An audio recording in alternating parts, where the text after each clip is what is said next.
سبيل الدموع سبيل مريح تنهدى يا صاحي كي تستريح وبث الدعاء الخفي الصريح يسعك القضاء الرحيب الفسيح سبيل الدموع سبيل. بھائی کیا ہوتے ہیں یہ زمانے کو میرے حضور نے آ کر بتایا.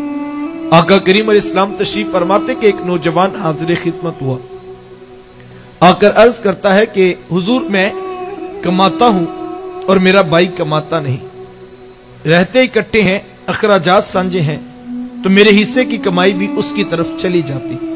اس طرح ایک کمانے والے بھائی نے نہ کمانے والے کی شکایت اللہ کے رسول کی بارگاہ میں پیش کی.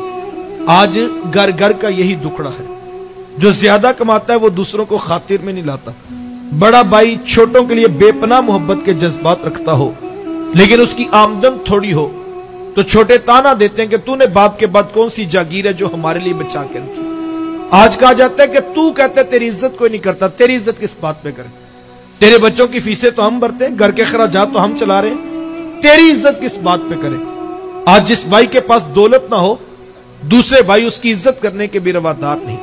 اور اب تو حالت یہ ہے کہ اگر کوئی بھائی غریب ہو تو اس کا بھائیوں کی لسٹ میں تعارف بھی نہیں کروایا جاتا کہ کیا بتائیں کہ یہ مزدور بھی ہمارا بھائی ہے، اس سے ہمارے سٹیٹس میں فرق آتا.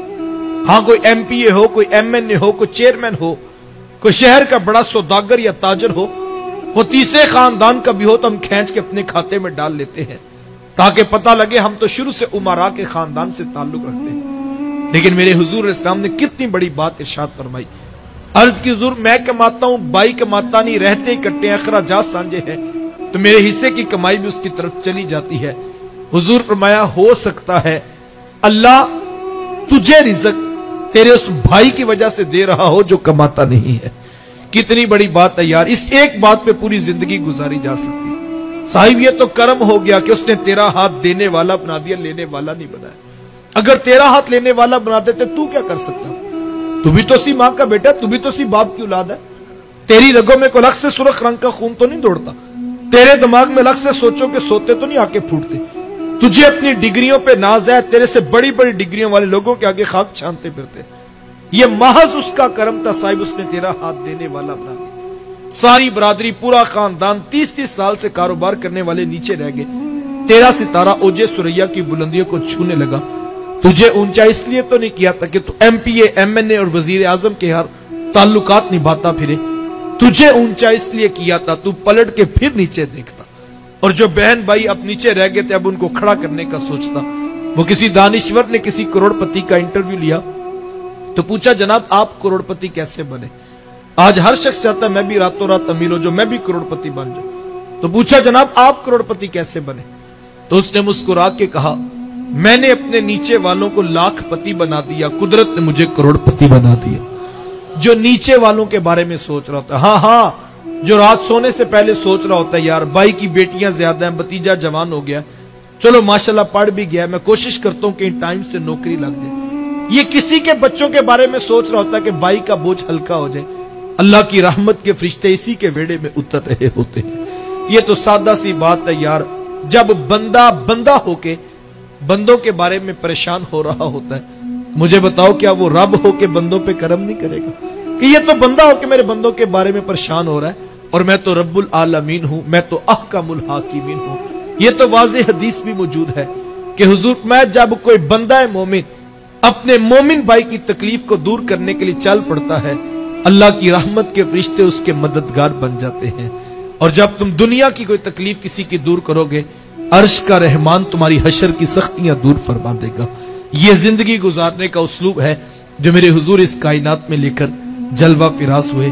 صاحبو جوڑنے کی کوشش کرو، معاف کر دینے کا حوصلہ پیدا کرو، سلو کر لینے کا مزاج اختیار کرو. یہ زندگی ایک بار ملی ہے. لڑائی جھگڑے فتنے فسادات اور گلے شکووں میں گزار لینا یہ کوئی دانائی اور حکمت کی بات نہیں ہے. میں آپ کو دعوت دیتا ہوں کہ توڑنا کوئی کمال کی بات نہیں. یہ شیشے کا گلاس پڑا ہے، چھوٹا بچہ بھی پاؤں کی ٹھوکر مارے تو وہ توڑ کر دکھا سکتا ہے. توڑنا تو کوئی کمال کی بات، جوڑنا اصل کام ہے صاحب. وہ کیا کہا تھا، توڑنے والے خاک کیا کرتے ہیں، توڑنے والے خاک کیا کرتے ہیں، جوڑنے والے کمال کیا کرتے ہیں۔ جوڑنا بڑے لوگوں کا کام ہوتا ہے، اسی لیے شاید تھوڑے لوگوں کے حصوں میں آتا ہے۔ آئیے جوڑنے کا مزاج پیدا کریں۔ کتنا بڑا پیغام ہے۔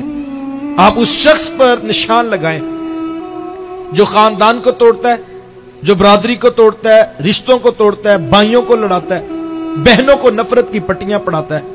آپ اس پر نشان لگائیں۔ ہم نے تو ان کی حویلیاں بھی ویران دیکھی ہیں۔ توڑنے والوں کے گھر کبھی آباد نہیں ہوتے ہیں۔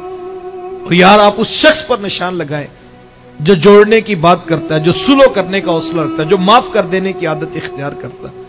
یار گھر تو گھر، ہم نے تو ان کی قبروں پہ بھی محبت کے چراغ چلتے دیکھے۔